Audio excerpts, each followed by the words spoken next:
Hello everybody, today we were having our yearly trade councils on local and regional administrations and central government administration finance meeting here in Brussels. We'll have on the agenda different topics. What are the tax policies of the European Union of the future? What are the demands of our trade unions active representing tax personnel in the tax authorities? Second point is the Brexit. What are the implications for our members on the ongoing and never-ending Brexit saga? And thirdly, also the big campaign we will launch to improve the recognition and valorization of public services for entire societies, hence also the valorization and appreciation of the work of those working for all of us. So today we had a very engaging discussion on how public administrations could be more creative. And drawing from a few insights from my last book, Games, Powers and Democracies, I suggested ways to be creative through playful design. And the discussion was very interesting because we had, on the one hand, everybody agreeing on the fact that public administration, are not sufficiently creative. People tend to be within their safety net. They don't like to failure. But on the other side, when it came about, okay, how can we engage more civil servants? How can we make it more playful? Everybody counter-argued that rules should be applied, procedures should be followed. So that's my lesson out of this engaging discussion. If you want to be creative, if you want to make it playful, if you want to have civil servants who are engaged, you need to embrace failure. You need to accept tiny steps that could bring some failures, but eventually will make the working experience more rewarding for everyone. So what are the possible triggers of innovation, creative innovation, playfulness into the public sector? Well, not surprisingly to me, one option could be trade unions.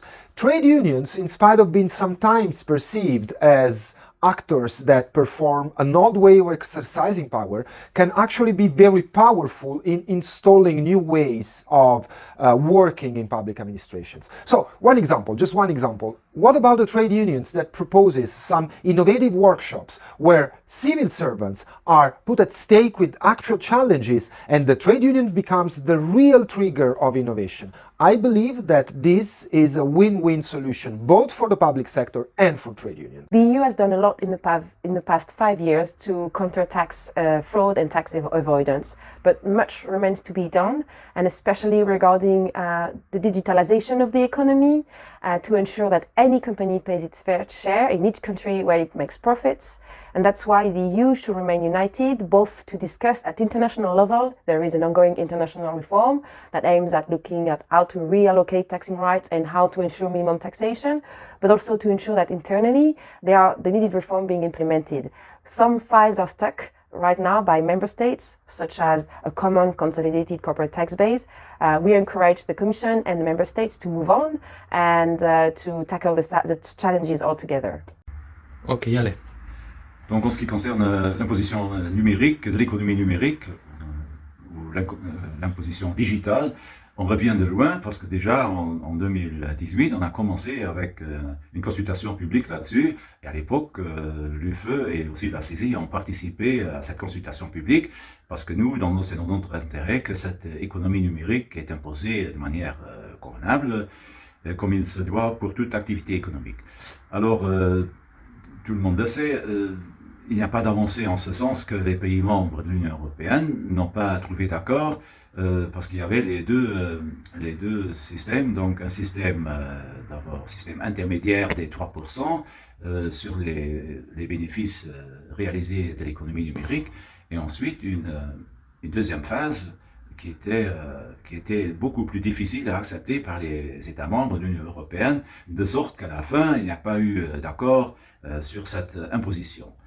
Alors, comme on a vu aujourd'hui dans une présentation, maintenant, il y a un accord de 129 pays de l'OCDE qui sont d'accord pour mettre en place une complète réforme de l'impôt sur les sociétés et qui inclut évidemment l'économie numérique. Et pour nous, en tant que CESI, on est d'accord avec cette approche parce qu'en fait, il y avait le problème qu'il était très très difficile pour pour faire une imposition à part pour la part des bénéfices qui résultent de l'économie numérique. Et là, on fait une réforme en profondeur de manière à imposer efficacement tous les bénéfices réalisés par les entreprises, surtout les entreprises travaillant de manière transfrontalière. Et là, nous, en tant que CESI, on soutient évidemment cette approche parce que c'est dans notre intérêt d'avoir en vue une meilleure imposition, parce qu'on a vu par le passé que ce n'était pas toujours le cas, surtout en ce qui concerne les multinationales. Je suis adhérente au syndicat de l'INSP, donc c'est un syndicat qui est apolitique, et ça nous permet en fait de nous détacher de toutes les contingences de partis, d'avoir une vision très neutre sur notre travail, sur la fonction publique. Et aujourd'hui, j'ai été très contente de discuter avec des homologues autrichiens, par exemple, ou luxembourgeois, et de partager nos expériences qui sont parfois très différentes, notamment au niveau de la fiscalité. Par exemple, de voir que les problèmes que nous rencontrons en Belgique peuvent être des problèmes qui sont traités différemment au Luxembourg, et trouver des solutions relativement créative, bien que ce soit de la fiscalité. J'ai beaucoup aimé aussi rencontrer des gens qui travaillent au niveau européen, confronter notre vision pratique et technique à leur vision théorique, notamment au niveau du blanchiment. C'est une bouffée d'oxygène, ce genre de réunion, et de rencontrer autant d'intervenants différents. Donc je suis vraiment très contente d'avoir pu y participer.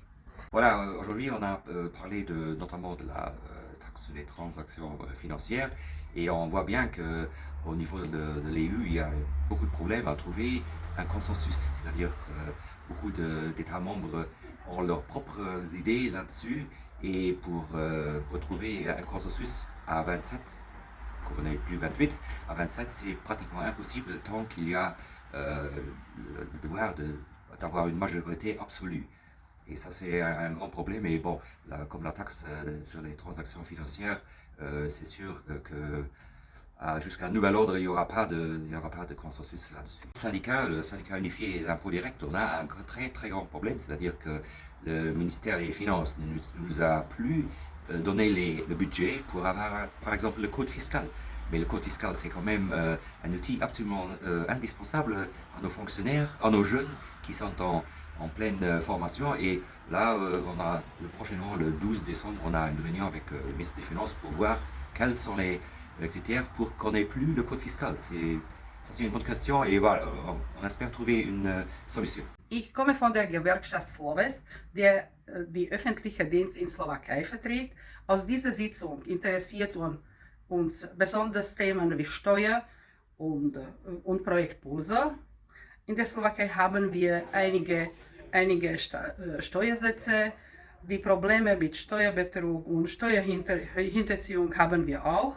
Wir haben verschiedene Lösungssätze und Methoden entwickelt. So wie in andere Länder der Europäischen Union ist das noch ein langer Weg. Today in our meeting of two trade councils, we had a lot of important problems to discuss. Under them there were the jurisprudence of the European courts as far as public service is concerned, the question of violence from the third side against people in public services. We had the question of digitalization and the taxation of US concerns, and the question of the Brexit, and what is coming out of it was a large part of our discussion. We tried to make the best out of it.